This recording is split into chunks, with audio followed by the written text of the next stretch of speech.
Hi. Start with a cough.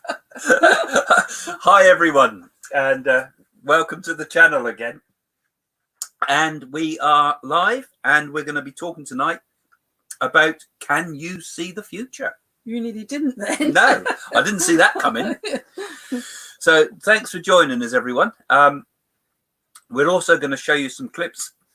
That's where I've sat there too long, chatting to Domenico. Yes, we're also going to show you some clips from the Unexplained. Oh, hi, Davina. Hi again. Yeah, you're on Facebook, people coming in here. Crystal Venus. Hi, Crystal. You look very young, Crystal. I'm sure. I hope you're old enough to be on here. God. Tiger Lily again. Yeah. Yeah, we're going to talk about how to see the future, and if you've seen the future, and raise up some of the questions about. Hi from Germany. Hi, Patricia. Yes. Good. Hi, Laura. Hi, Laura. Tell us where you're from, people, too, because it's always interesting to know where everybody is. Because I always think with this type of thing, you kind of connect. I can't talk. We kind of connect all over the place, don't we? We all connect around the world, and I feel we sometimes can feel each other's vibrations a little bit. I feel. Where are you from, folks? And yeah, we're going to talk about seeing the future, aren't we? Yeah. And how you see the future and how you pick it up. Florida. Okay, we've got people from all round again. There's some TV slots of our work going up, isn't there?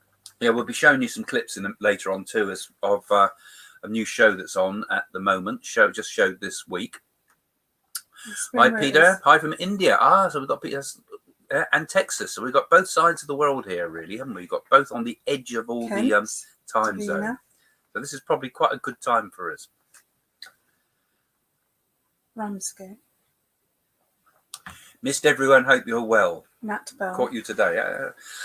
Yeah, it's amazing how many people. A lot of you are regulars now, aren't you? A lot of you come on regularly for these. It's nice to see you all supporting us like this. You obviously must find us reasonably interesting. Hi, Millie. Hi, Millie again. Yeah, it's from Canada. So we got lots of you around. Yeah. Patrick, Diane, Long Island. Camera jumped. Okay, so yeah. Okay, well let's talk about the future, shall we? Because obviously a lot of you have got very interested in the channel because we talk a lot about predictions and things like that, and there's a lot of videos on there about seeing the future. But of course, when we think about the idea of seeing the future, it raises an awful lot of questions. Hi, Sandra, Canada again, eh? California, Deborah, and Portugal. It makes you wonder if the future is set. Yeovil. Well, your life is like a map, isn't it? You could go down the wrong road, the right road, and you have to use your free will, don't you? Well, this is the big question, is if the future is set, then it raises big questions about if we have any decision at all about what happens. And if so, what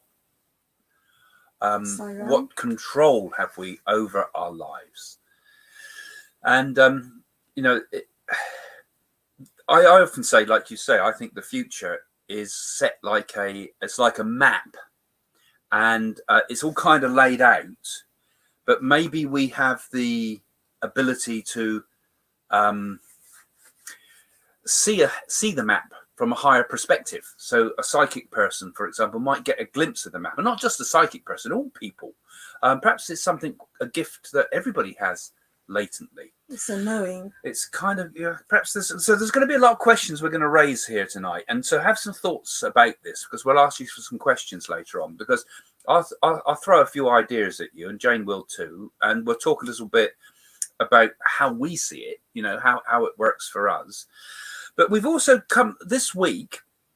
I was surprised, actually, because there's an American program called The Unexplained with the guy from, what's his name? The guy from Star Trek. William Shatner. That's it. And I was invited onto that program, and they did a really nice show, actually. And it's on this week. And if you're in the UK, you'll be able to still download it on Sky TV. And it's been shown already in America. And you're under the rules. You're allowed to show a certain few clips of it. So we're going to show you a quick clip now of the program. I've been a psychic medium all my life, in touch with the spirit world, and sometimes make predictions. And in 2015, I decided to put some predictions on my website. I said that there'd be a massive earthquake in Japan. I wrote that Brexit would happen. And at the time, everybody was saying it's never going to happen, everybody's going to vote to remain, there's no chance. I saw terrorist attacks in Nice in my vision, and I put those in my predictions. Sometimes I don't like telling the future. Yeah, so there we go. That's a short little clip from It's it. a taster. I was quite pleased with the way they presented it. I don't know if any of you guys have watched the full program out there, but we looked at. They had me on to talk particularly about Nostradamus. I talked a little bit about the Nadi oracles, and questioned some of the ideas about is the future set? And do you think the future's set? To a certain extent. It's like if I see the future, I see it in my mind, or I get sensations, feelings, and it happens quick, sometimes in dreams, sometimes it's like my psychic TV screen, I call it, and I actually see things, hear things, and I write it down.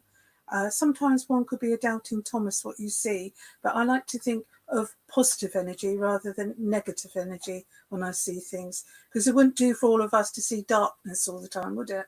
No, I kind of see it in a way. I have to kind of get in the zone, as it were, because people say, but people went, like if they interview on TV and things, they say, "Oh, who's going to win such and such a football match?" And I don't work like that, really. You have to kind of tune into it. And I don't know how you guys feel. If you've ever had glimpses like this, you have to open your mind, Craig.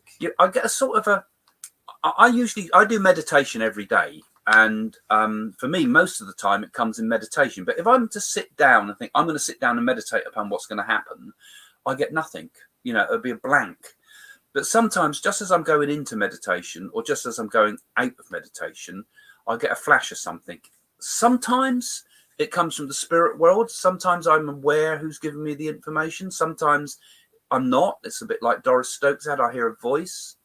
And then other times I get pictures, like Jane said there, like it's like a TV screen. It's like images coming up. And you must feel it in your solar plexus too. Yeah, sometimes when you're working very hard energetically with the psychic work, I feel it in the solar plexus. But it's almost it's something you can't really do to order. Like if a newspaper says, "Oh, we'd like to get some predictions off you," as soon as you've got a deadline, I find it blanks, and sometimes you don't know what you're getting because, say you see something like a war zone or something, you're thinking, okay, well, where is that? Where am I seeing that? You just get glimpses. I think that's how I see it. Is that? Yeah, we used to work on a show called The Big Breakfast with Paula Yates, and we had to do predictions before they happened. It was called Tomorrow's News Today. And they had a scoreboard, what was pending, what was right. And like Craig says, we both used to go separately to meditate. And in those days, you had a lawyer that went through your predictions to make sure you weren't libelous and anything. You stuck on it on the block. And I can remember one prediction I'd done, that when Princess Anne would marry a second husband and the venue, none of the press knew that or journalists, and it happened. Do you remember that? Yeah, they used to say we were getting the headlines from heaven because we used to get a hell of a lot right.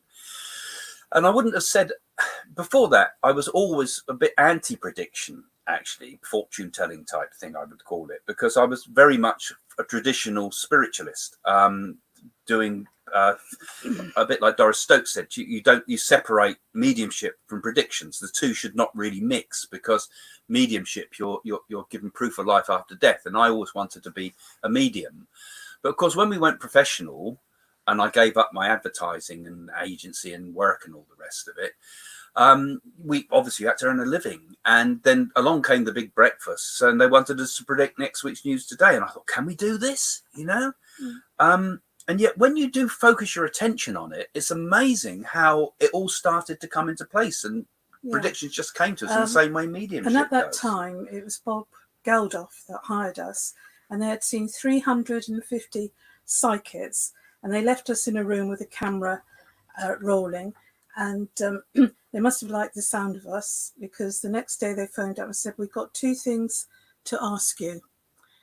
we'd like you to work for us, Craig and Jane, but we can't pay very much. I said, well, we'll think about it. They said, oh, you can't just do that. I said, give us 24 hours. We'll let you know if we want to work with you. We don't take a psychic to know that the TV are always going to try to rip you off, which they did. But we wanted to do it as a stepping stone for, because we just stepped out into the world to do this type of work then. You know, obviously with the focus of mediumship, but of course that's the way it goes. But then when I discovered the Nadi oracles, I got more and more interested in this idea that the future could be set. You know, when it tells you things that have happened in your life, and these guys were seeing this thousands of years ago, it so blew my mind. I found that in a way it broke a barrier in me, and made me sort of accept that the future could be seen in incredible detail. And that I even questioned the fact, do we even have free will at all? On some level we do, and on another level perhaps we don't. So there's a lot of big questions that are raised by this whole idea of the future. You know, are we just sort of running a film? I think women are naturally born with their own intuition. They have to be, because women are more advanced than men, aren't they, Craig? But it's like, you know, if they know that something's wrong in the next room, perhaps a baby in a cot or in trouble, their awareness is open and they suddenly realise something's wrong. So women have got their own built-in intuition. I think that you're right up to a point, actually, that yes, because I think all of us have instinctively abilities to help us survive, such as telepathy would be a very useful gift before the times of language. Knowing that a child is in distress when you've left it alone or something like that is another useful thing. Would have been useful Animals, if you were out hunting and things like that. Animals. Yeah, animals have it. Knowing that an animal's staring at you. These are all the sort of types of things that come from ESP, and studies have been done. That would be useful to know that you're being stalked. But then also maybe there's also the use that maybe we do have a natural ability to see slightly ahead, and to anticipate a particular problem that is going to happen as part of our survival. You know, so it makes evolutionary sense, as they would say. But then it might even go further than that, because, you know, I was talking to somebody today who's wanted to write a book about some of our work. And I was saying that, you know, people don't really realize the full extent of what psychic gifts are. We understand mediumship and we understand the idea of seeing the future. But what about other psychic powers? What about, say, the power to make events change? What about the power to influence events? What about the power to be able to draw things to you? That law of attraction, for example. Or psychokinesis. The power to move objects as well. But maybe we have extraordinary powers to even influence the future itself. Because sometimes if we make a prediction about the future, I think, my God, am I actually willing this to happen? You know, it's like, you know, if I was to make a load of predictions that were all really, really good ones, would they come about, or would I just stumble? You know, so obviously I have to go with what I get, of course. But because the power of thought's very strong, because every thought you give to the ether attracts real things. Yeah, that's true. Well, the whole of existence is consciousness, as I call it. So, and thought is a driving force of consciousness. So, could we perhaps influence the future by our thoughts? You know, do our thoughts actually influence the future? Perhaps this ties in what we really mean by karma, you know, that our actions become a vibration that is like a thought in the same sort of way and influences the ether in such a way that things will happen according to the thought we've had. So if we have a good positive thought, are we attracting stuff to us? Or can that only be attracted by the good deeds we do in this world, by our karma? To both, I would say. Yeah, so the future, is it set? Can we see the future, or are we actually just making the future? That's the question. Well, life can be an illusion, can't it, as well? Yeah. So I'm sure this is going to raise a lot of questions for you all. So have a think about those ideas there for a moment. If you're new to this channel, don't forget to subscribe to us and put some comments after we've gone live as well, because we'll come back and we can pick up on these questions later. And don't forget also, if you're following us too, also become a patron and help us to project the channel. But meanwhile, we're going to show you another clip in a moment while you have a think about your questions. So we're going to show another quick clip from the show, only a few seconds of it, just to give you a taste. So if you want to go and have a look at that show on Sky TV. According to Craig, his ability to see events before they happen is one he was born with. Since childhood, he surprised his family with what he called flashes of the future, glimpses of things that hadn't yet come to pass, but often did. And that picture of me was in black and white, and they cleaned it up and put it in colour. I didn't look as pretty as that. So You didn't look I very actually had happy hair there, there, did you? didn't I? Yeah. So we'd like to start taking some of your questions now, because we started to raise a few issues. Can karma be overridden and not come into play in some circumstances? It depends on your actions, doesn't it? On the earth plane, what you've been and what you've done in a past life, would you say?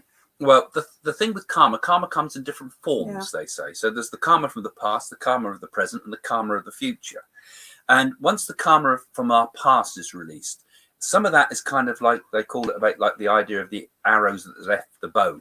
Once it's left the bow, there's nothing you can do about it. It's going to hit you whether you like it or not.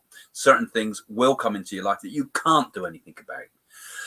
But then there's also the arrows that are still in the quiver, as it were. So they're ready to be pulled out. They you can do something about and stop it releasing from the bow. So that means that if we do good actions in our current life, in the current position we're in, we can influence some of the things that are going to affect our lives. By doing good actions now, we can stop the negative actions from the past. And good actions we do now will also bring positive karma for the past. And be strong, strength. You've got to be strong. So we got these different types of karma. So yes, we can influence it, but only certain amounts. Some of it we have to accept is going to hit us. Even holy men get clobbered with karma. Karinav, that's an unusual name. I don't know where that would come from. If the future is set, thus it means that in a certain way, no matter what we do, may never get as far as we want. Well, sometimes people are wishing for riches, or they're wishing for material things, or relationships, and sometimes it's not the right time. Yeah, because our keywords there, I think, do we get what we want? Because I don't think the future's about giving us what we want, is it? It's more about giving us what we need, what we're meant to have. Yes. And what we're meant to have is absolute 100% abundance, absolute 100% bliss and consciousness. That's what we're really here for. We're here to become awakened beings. And love. So when we worry also about, oh, I haven't got any money, but that person has, they must have good karma. Well, actually, not necessarily. I think the karma comes inwardly from what your awakening is. And like Jane said, it's about, say, for example, awakening might be awakening to your ability to love, or it might be your ability to understand the nature of existence as being beautiful, those sort of things, Would you say that, Jane? Well, I just think talking about the future, because so many people, they want sort of material things and they see other people with it, and you might get greed, jealousy. It's all a learning curve while we're here. And I think long as you've got enough food in your stomach, a roof over your head, you're very blessed. And I think one more thing just on that comment is, in a way, it's saying what we want and what we think the world should be. It's two different things. Actually, what we really, I think, is I think the real happiness and bliss comes if we have a sort of total acceptance of everything as it is, to allow it to unfold, good and bad, just as it is, to know that that is how it is meant to be. And we accept fully all karma that comes to us, good and bad. We say, come on, universe, bring it on. I'm with it. I accept it, And I think that is the highest level of, and it takes a really fully awakened person, I think, to do that. But that's what we should aim at: acceptance that the future doesn't matter, that good or bad, it's all meant to be. Would you say something like that, Jane? Well, I would. I think the highest thing to have myself personally on the earth plane is love and kindness, compassion. You can't take material things with you. And as my grandmother would say, is it a want or is it a need with these material things? Yeah, that's true. Yeah, I mean, you can take it on lots of levels. You see, you've brought it right down to a nice earthly plane there with what you've said. And I've kind of talked in a kind of a metaphysical way, but both are important because it's the same thing what I was saying there. It's again, total acceptance of existence is a kind of a love, you know, and at the same time, it's a kind of a love is also a transcendence simultaneously. So, yeah, it's like compassion. You know, it's like if you acceptance is very hard. I think a lot of the suffering that we have in our lives is often because of resistance and surrendering. Yeah, so acceptance is the opposite, isn't it? And surrendering is. Well, surrendering. You know, when they're near death, and some people are frightened how they're going to die. Well, you get some person think, let it be, I go to a better place, surrendering. Yeah. So that's the future that they're looking for, to leave the earth, surrendering. Yeah, acceptance is the same word I'd say for that, because it's like, but then you don't push yourself to the point that you break either. You have, this type of thing has to be done in a gentle way. You have to also incorporate a certain gentleness with yourself with this. Because you can't say, okay, I give in, I break, and then crack. And also people, sometimes when they meet gurus and they get so obsessive with it that they kind of they become almost hollow people. You know, they vessels. They lose their sense of being. You know, if someone else is going to do it all for me, that's great. So it's finding the right balance. But I think in ourselves, a teacher. You take out the darkness to the light. They're a teacher. But in ourselves, I think we've got to be acceptance. Yes. Is a very for your own stops teacher. The pain. For your own teacher.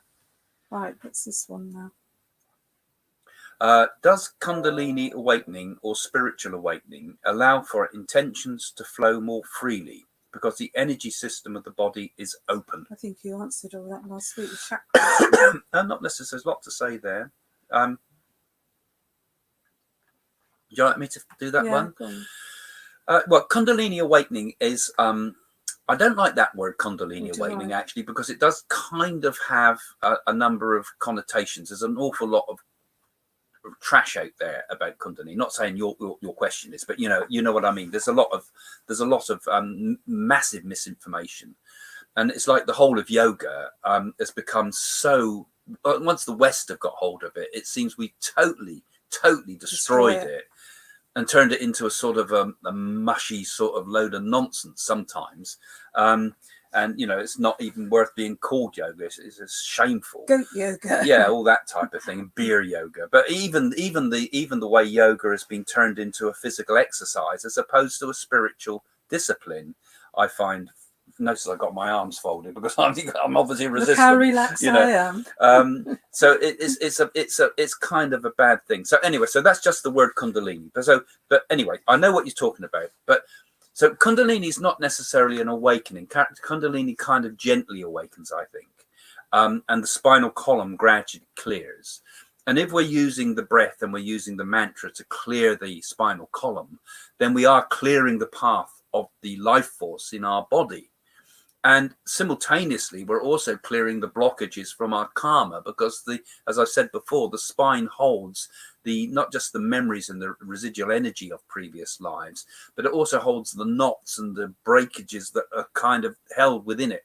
And so if we can clear that life force in our body, not only do we become physically more healthy, but I think we've also broken the knots of karma in our life too.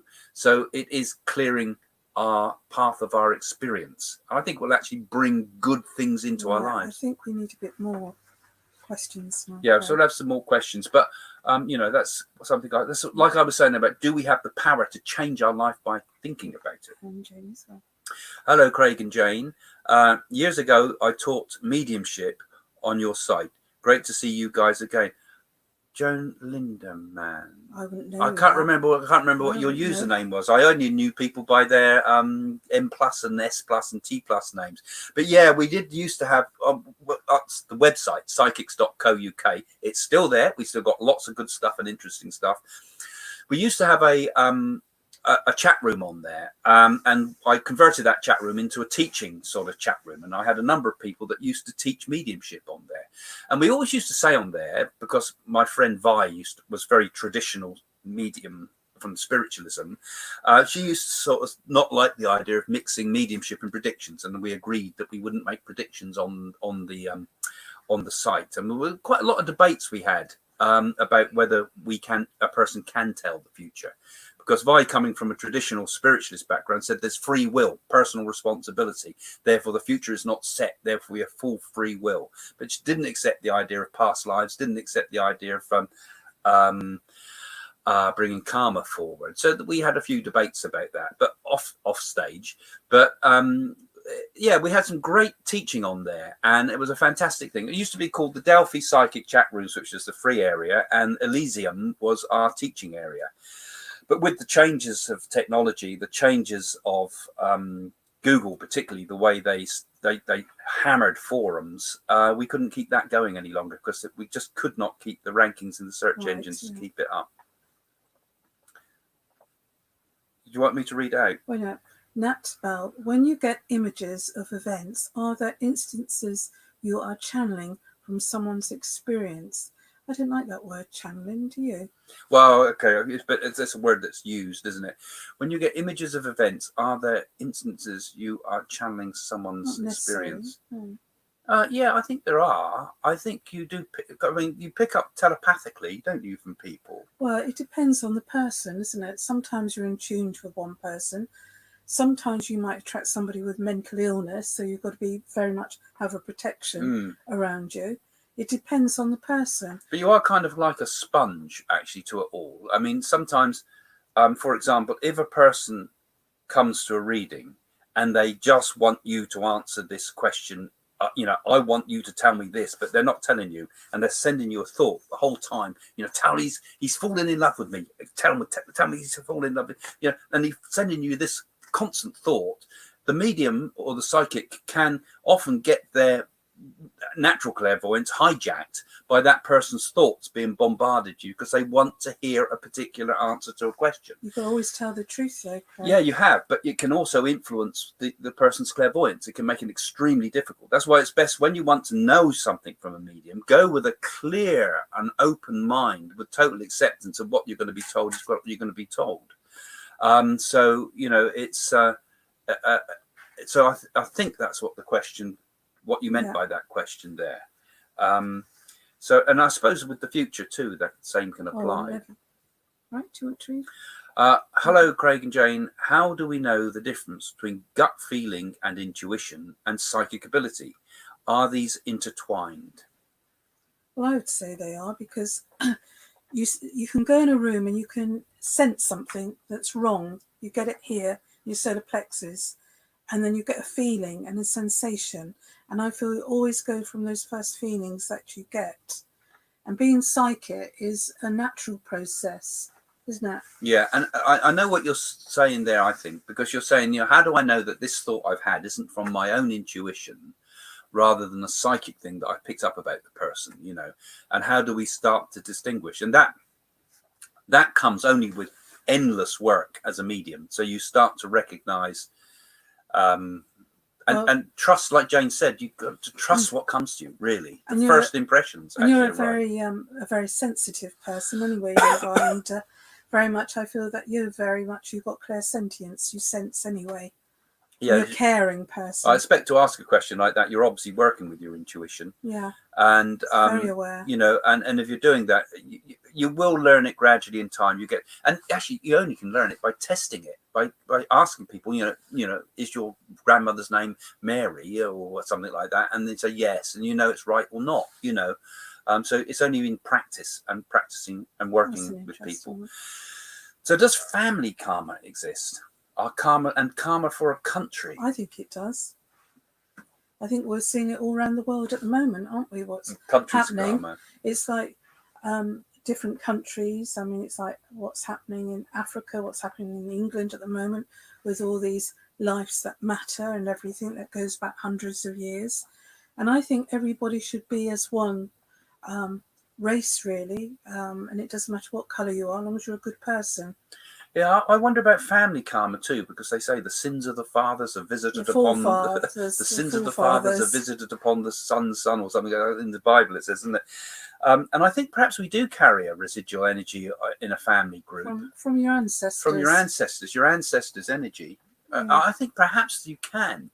I mean, I've certainly seen similar things sort of appear in our family with my brother and my dad, for example, and things like that, you know, in my life and my parents and grandparents. I mean, my granddad was an explorer and I wanted to go. But is that genetic, or is that something that is karmic? I don't know. Thinking. Well, I actually, perhaps there is on another level, because, you know, we incarnate as groups. So our karmas must be naturally intertwined spiritually. Yes, yeah. So perhaps that's what it is. Countries? Possibly. I think so. Well, yes, because you could be different. You could be a different person in a past life. You could have been an Indian. You could have been a Canadian, or different things. But a country must carry a certain amount of karma collectively. I mean, we're seeing that very much at the moment with Black Lives Matter and that, where everybody's talking about the slavery and things that came. But it does matter, doesn't it? Yeah, and I suppose, but then there's also the whole of Europe was like that. The whole world was, and in fact, the slaves were brought by, but it was the Africans, tribes that supplied the slaves to the white slave traders and the Arab slave traders. So, you know, so this whole world's guilty in that respect. So, does a country carry an energy? I think it probably does. I think we do pay for the things that have happened before. Well, my parents lived in South Africa for a while, and they did treat the blacks different. My parents didn't, but they definitely did, and it wasn't right. No, absolutely. I mean, this been, and also all the problems that have been recently with the Jewish stuff with the Labour Party, you know, and you made an interesting. We must not have anything like about today about Nazis, didn't you? What? You said something. If it wasn't for clearing Germany in the Second World War, you were talking about. I can't remember what we were saying about that. I can't remember now. So, hi. So, what is the meaning of being blessed with the gift of future life progression? What do you mean by future life progression? I've not heard of that. Blessed with the gift of future life progression. Is she talking about clairvoyance? I don't know. I've never heard of future life progression, haven't. So it's probably a term that I've not heard of. So there was a previous one might be a phrase that I don't know. We've missed. Somebody was asking, do we pay the price of our ancestors, and it brings bad karma into this life? Yeah, well, I think perhaps we do. We just covered that, really, haven't we? In what we're saying. So I don't know what they mean by future life progression. I don't. Is it possible to predict a time when something will happen, as opposed to just saying it will happen? Yes, some people can have the ability to do that. I think it's quite difficult. Actually, most mediums will tell you that. It's like, but mediums don't predict the future. Well, almost psychics then, but or whatever we want to say the phrase, because often, if you, for example, when you're making a prediction, like for the coming year, it might not come to the next year. You're seeing way ahead. And you kind of see what's happening. You get a really strong picture of something, and it might be something very specific, but it's tying it down to the actual time. And this applies to when you're doing private readings for people too. Tying it down to the actual time is often very difficult, because people will say, oh, I see this, I see this, I see this. And they go, when, you know. And I have to say, well, it kind of happens when it's ready, when it's right, when you're right, really, you know, when you're right, Craig, that is right. No, but when you're in the right place yourself, you know, it's like you've got to fulfill these certain things in yourself before you're ready for this thing to happen in your life. And maybe the world's the same. Maybe the whole thing about the future is like there, but it's fluid, you know, like it's going to happen. We know it's going to happen, and it's most likely to happen, but we can't tell when it's going to happen. Or maybe also, because we all collectively take better actions, we might even push those negative things out of the way. Well, you know, just like we do in our personal life with the remedies I talked about, you know. Natalie. Do you want me to read it? Yeah. What is the point of predictions? Is it to witness change potential timelines, or simply to prove psychic abilities? It is an aspect of my abilities that I struggle to understand and resist often. I remember Paula Yates said that to us, and she said to, well, what's the point of predictions? What is the point of it? If we can't change it, there's no point to it other than to show off, is there? Well, it's really not showing off, isn't it? Sometimes you can do predictions and you can warn somebody so they can take action on it. But I think she's right there with that question, Yeah. though, because it's a pretty pointless act if there's nothing we can do about it. If it's purely we know that's going to happen, then it's probably better not to know it. Yeah, but that would mean to me, if someone's saying that, they're looking for negative predictions. No, I think what she's saying there is that the future set. Because if the future's set, I mean, my friend Vi used to say to me, people come to see psychics not because they want to know the future. They come to see psychics because they want to know the future's going to be all right. That's true.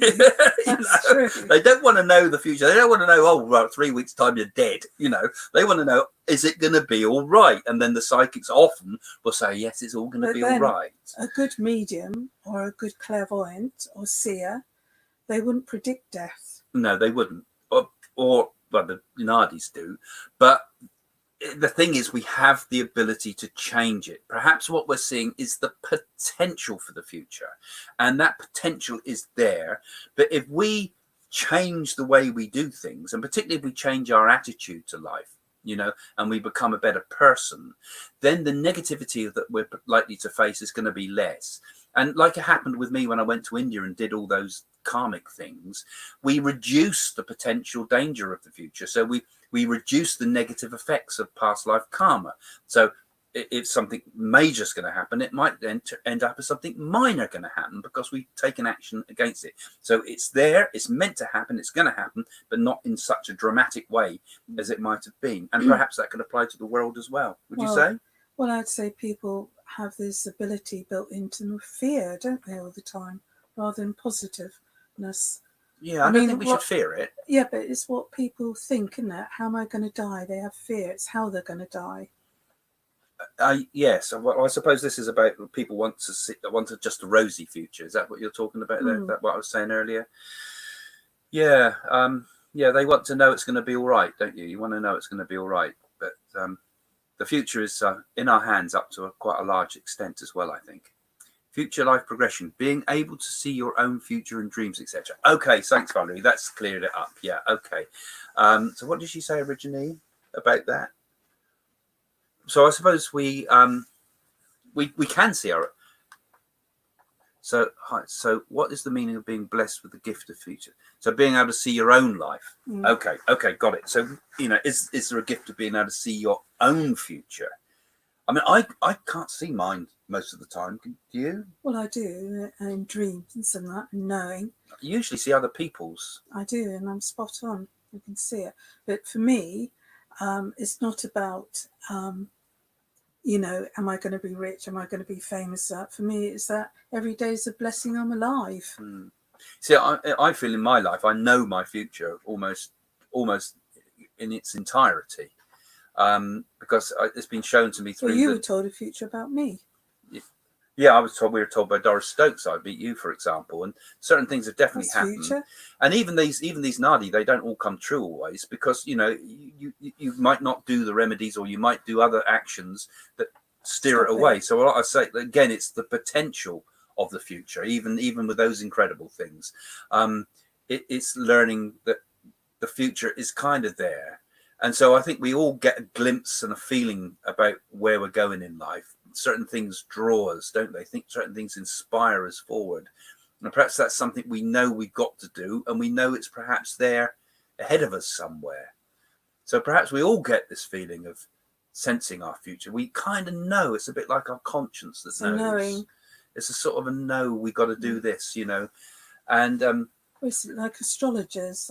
Indian astrologers are very good, because they go on sunset, sunrise, the time of your birth, and they have to study it, and they go right into depths, don't they?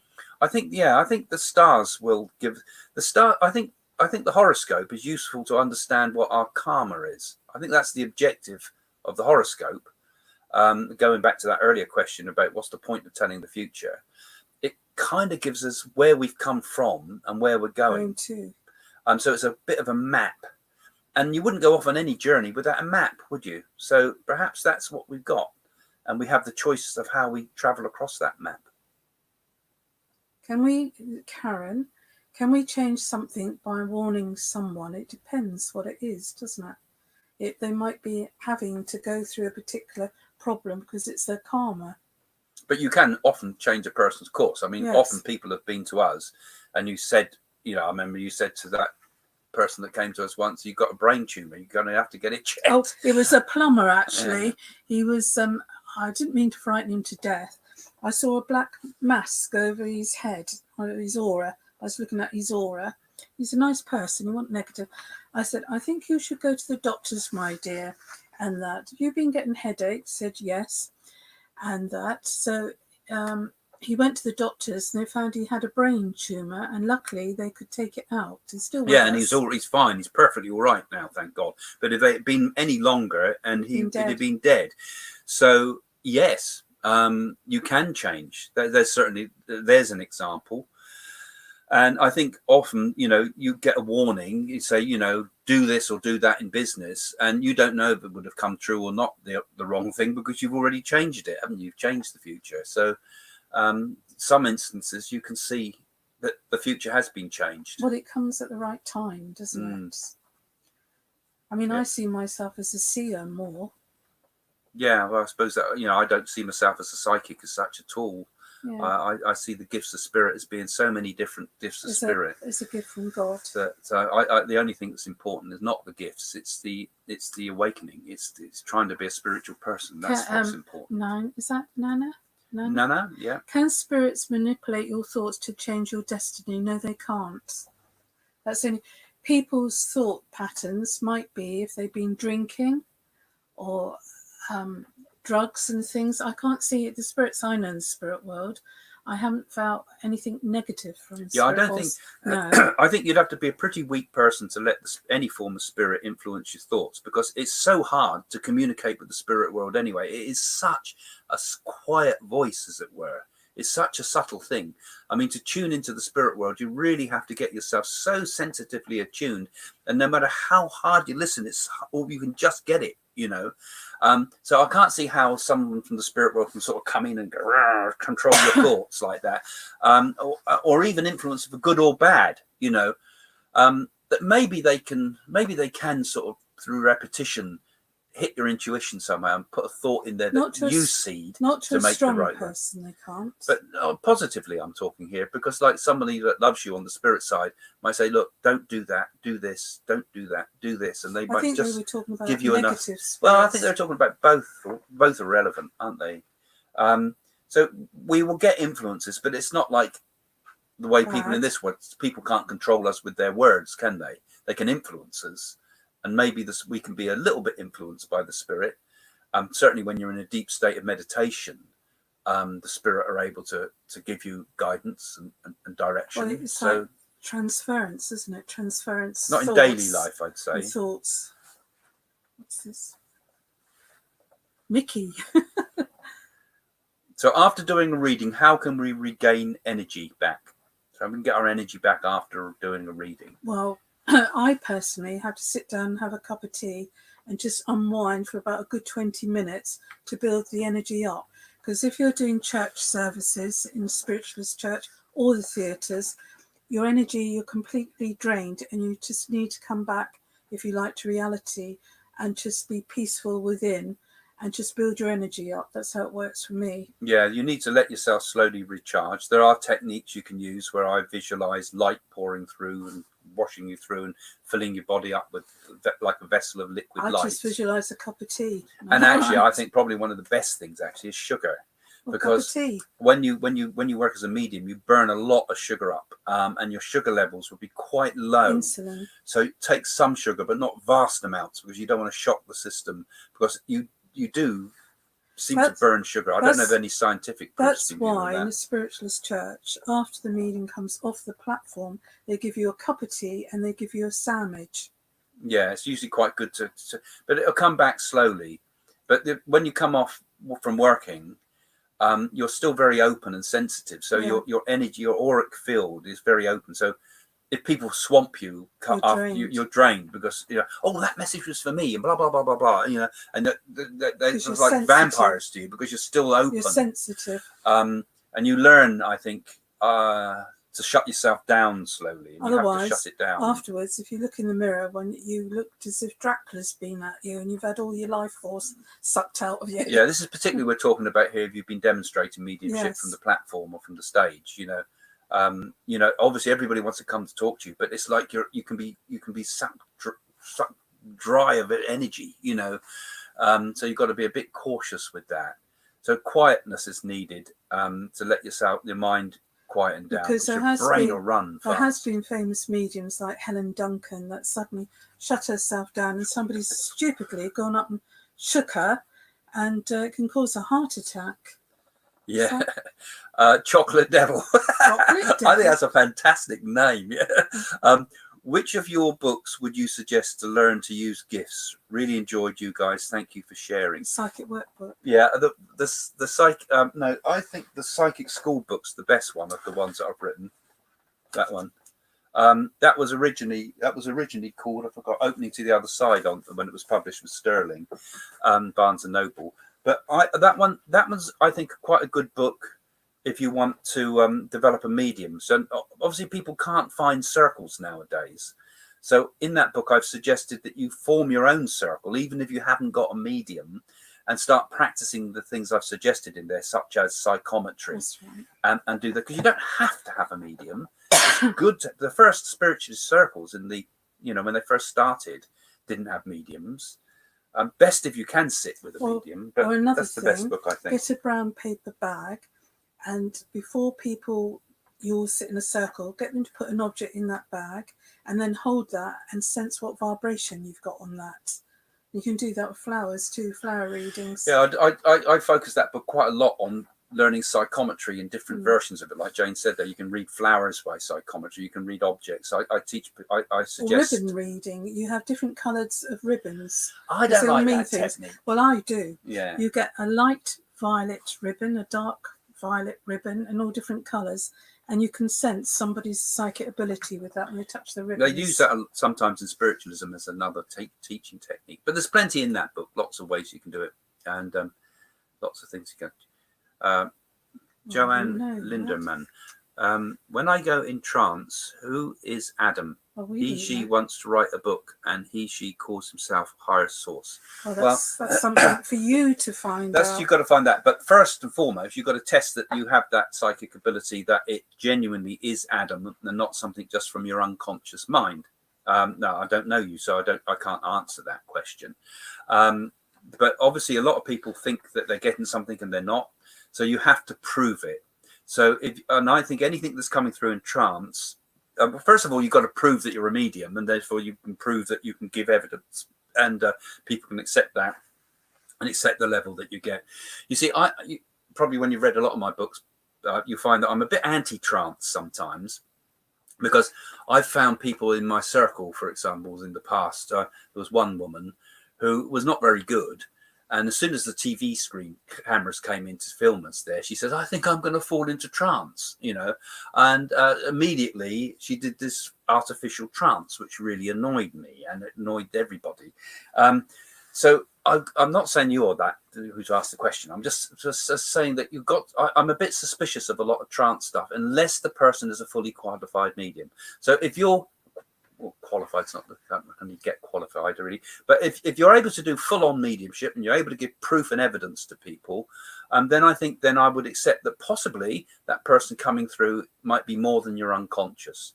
I know there's a lot of stuff out there like the Seth stuff and the silver birch things and so forth, that people are very interested in the channeled stuff, but I always personally feel that anything that's being channeled has to also, to me, be proved. Absolutely. And it's pretty hard to prove, really.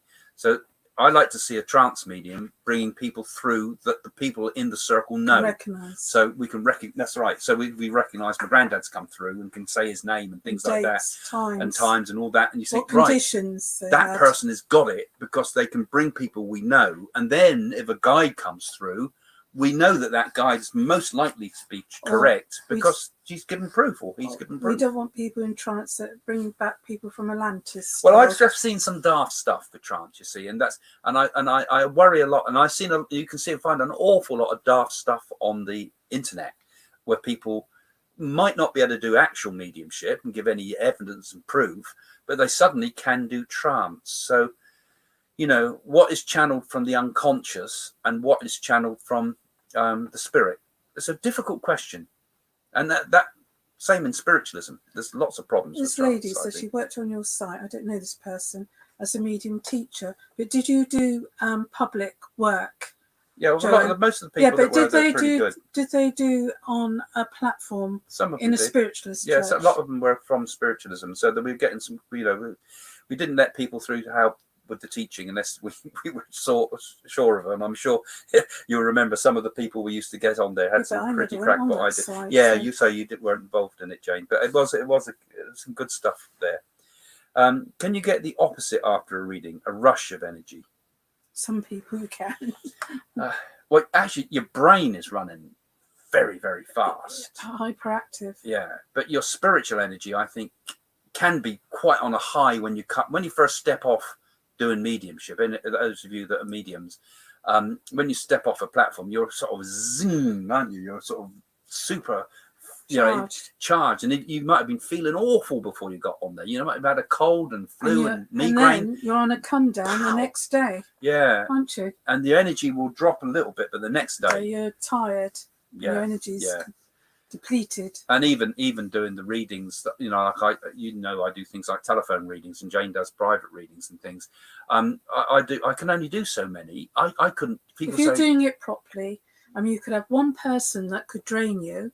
Or you could see 4 people in a day, because remember you're doing it an hour and you're really doing it properly, and you could be quite high, or you could feel absolutely drained in that. So that's why it's important for us to switch off, isn't it? Yeah, I mean, you could sit and do tarot cards all day long. Anybody could do that, because you don't have to be psychic for it, and you can sit. And if a person's not truly psychic, you could sit and do readings every day, all day long. But when you really do it properly, I mean, on a Wednesday when I do my readings, I'm absolutely shattered, finished, aren't I? And the next day, Thursday, I'm completely finished, because, you know, and that's only doing about 4 readings. And, you know, so it's very depleting on the physical energy of a person, you know. A reading for one person is I expel as much energy as if I stood on the platform and did it for 1,000. It's the camera. It's just turning itself. So it's a very tiring thing. Mediumship and restoring your energy afterwards is important to consider, because you can make yourself physically ill if you don't pay attention to that type of thing. Yeah, and if you do too much clairvoyance, you end up getting a tightening band around the crown chakra. Right, what's this here? You've made predictions for the future 2020, but suddenly COVID arrives and stops the world. Thus, this means the previous predictions changed or have been delayed. How does this work? Yeah, I did make the predictions. If you had to look at the site, I made some predictions about there being a worldwide pandemic a few years before, and that was my main prediction for the year, and it didn't happen. So I was seeing it then ahead. And then when it did strike, I thought, oh my God, that's the one that I was eating my heart out over, thinking I got so wrong. You were the first one. So I did see it, and it kind of has, so the rest of the 2020 predictions, I think, are all on course. I noticed this year that most of the predictions I made seemed to happen all in the beginning of the year.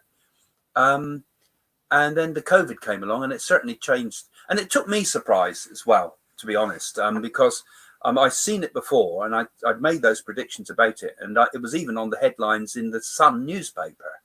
And then it came a little bit later than I expected. And I think there'll be some other bad things happen to the world as well, if we call them bad. But I'll say those at another time. But the COVID-19, I think, it's certainly been a wake-up call for everybody. I'd seen it then. And at that time, I said that we'd get through it and we get over it. And then also from the things we've seen in the Nadi too, it seems to suggest we're going to get over it. So yeah, so it did affect the course of things, but I think some of my predictions this year, I've got to say, are wrong. There's a few on there that are definitely wrong. I mean, so I said the economy would do well. Well, it might do, yeah. If everyone spent their money I in said this the country. economy would drop and bounce back big. So if it bounces back big, I've got it right. At the moment, Yeah. I'm thinking, I think I must have it wrong, but it might bounce back Yeah, the but way the I shops said. have only just opened, Craig. Yeah, So give it time. Yeah, but so that's that. Otherwise, if people don't spend their money in this country, England will go bankrupt. Yeah, so go out and spend lots of money to make my prediction come true. TK Maxx, here we come, women. Here we come. So Jane's saying here, I was just going to ask about coincidences happening in people's lives. Yeah, do you answer that? Yeah, I'm doing all the talking tonight. When do you ever stop? Well, that's what I say. Do you want to answer that one?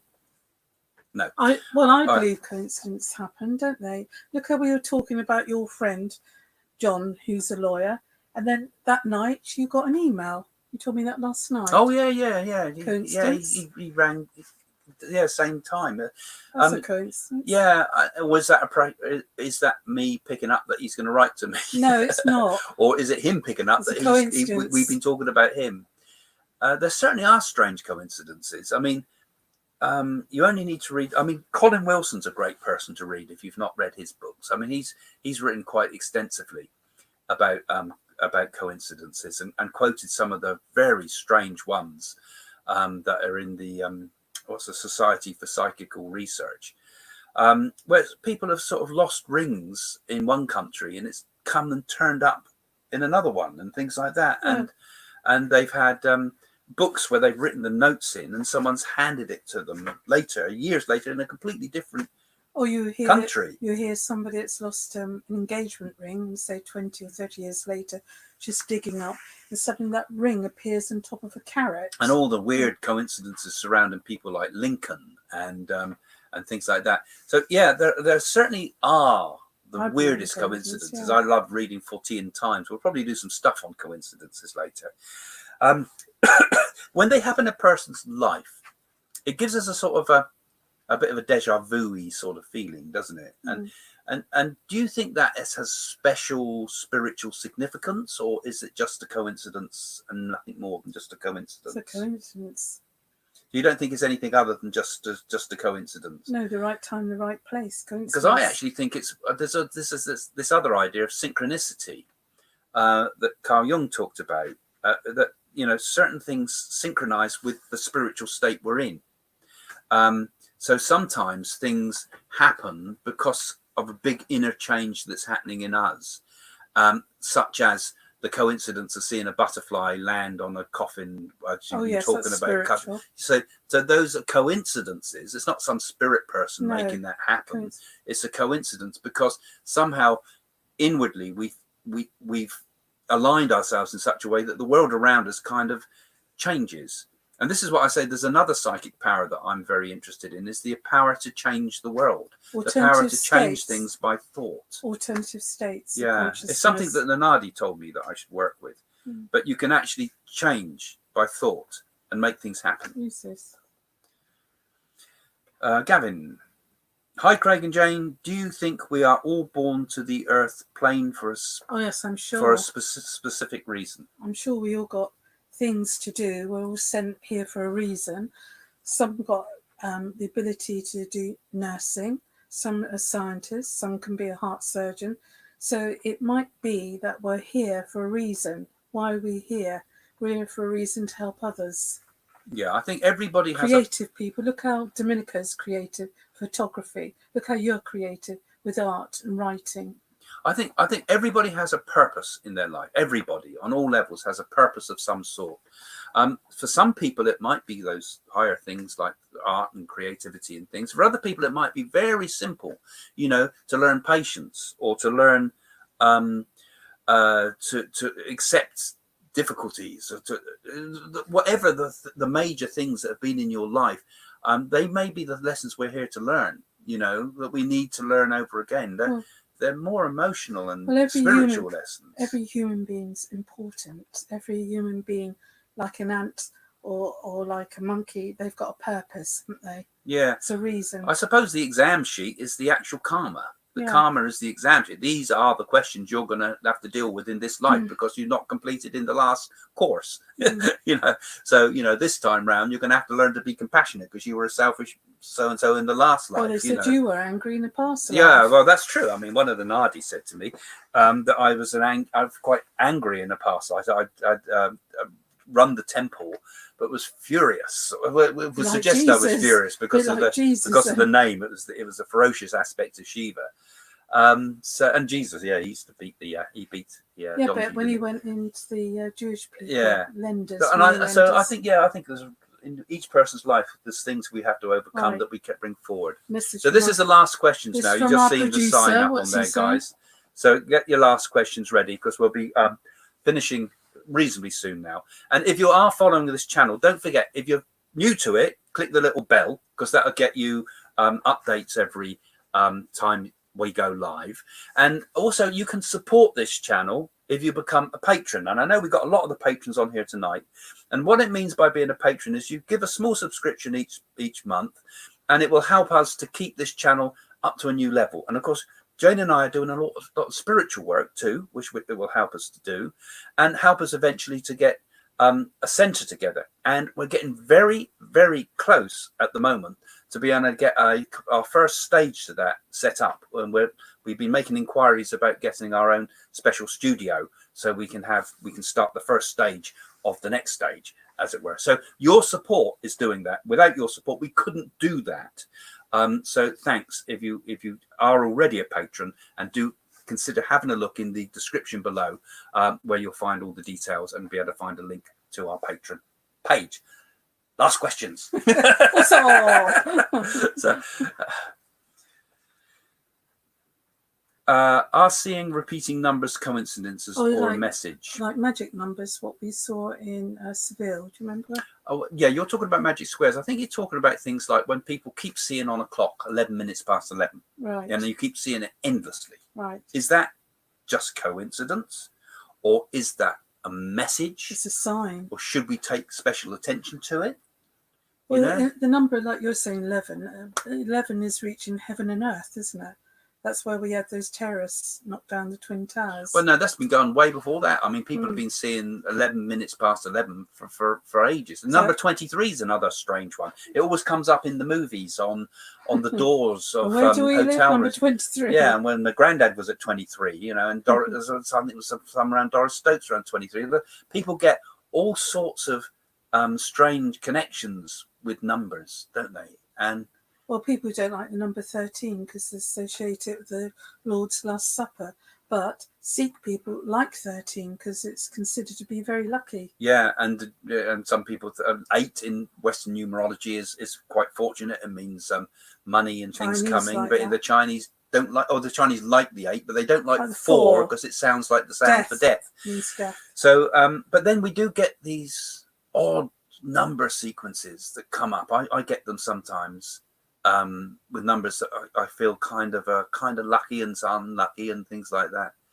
I don't think I could answer that. I don't know if there's any, because often these coincidences happen and the most inappropriate times for no reason whatsoever. They don't seem to have any spiritual connection.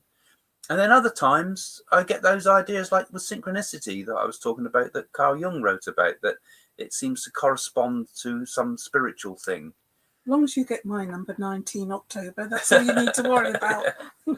Yeah. So Domenico's put this thing up. Go and watch that. It's called The Dark Prophecies. Always dark, isn't it? When I say prophecies, the prophet of doom, they called me. It is pretty good. I was really pleased. They did a really good show for it, and one of the nicer programs to work with, because I mean Jane and I are so used to going on telly, but so often they're rotten, aren't they? Rotten things they have lined up for you, just to try to catch you out or cut you and to make you're awful. Well, we catch them out. But it's a good show, so I suggest you go and see that. And I hope you've enjoyed watching this show too, and do come back again and see us. We're trying to do it every Friday. We usually go live about 7 o'clock. We have been all the time, haven't we? UK time, okay. And we're going to say bye for now, aren't we? So we'll see you all soon. Thank you for joining us. Bye for now. Bye.